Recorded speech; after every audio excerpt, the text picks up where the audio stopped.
Hello viewers, আসসালামু আলাইকুম। এই যে আমার পাশে দাঁড়িয়ে আছে শান্ত আঙ্কেল এবং তুলি আন্টি।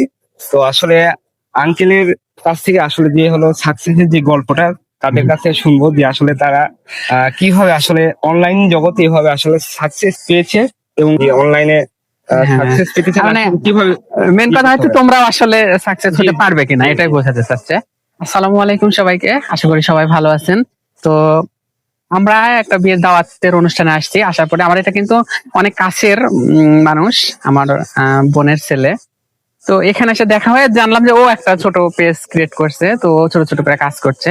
তো সেইখানে উনি মানে আমার ভাইয়ের ছেলে জানতে চাচ্ছে যে আসলে আমাদের সফলতার গল্প।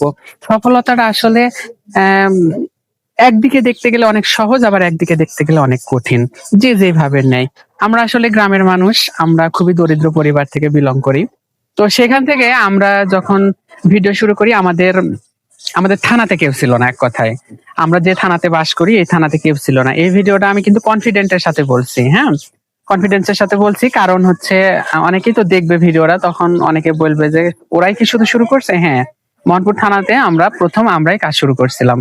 তো তখন আমরা আমাদের পারিবারিক যে কাজগুলা, খাওয়া দাওয়া, ছাগল পালন, মুরগি পালন, এই সেই হ্যান ত্যান যাবতীয় আমাদের সংসারের যে কাজ, সেগুলা দিয়ে আমরা শুরু করি।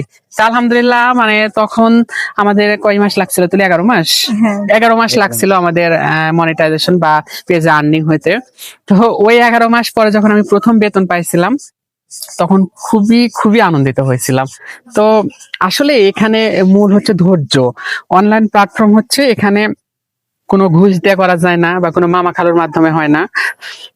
এখানে প্রধান ইয়েটাই হচ্ছে, মূলধন হচ্ছে ধৈর্য আর ভালো কন্টেন্ট। ধৈর্য নিয়ে ভালো কন্টেন্ট তৈরি করলে ইনশাল্লাহ সবাই সফলতা হতে পারবে।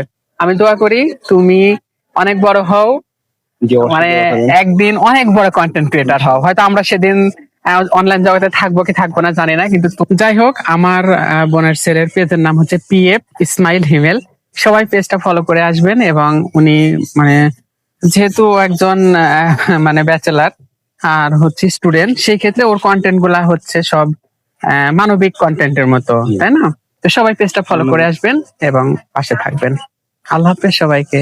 সালাম আলাইকুম।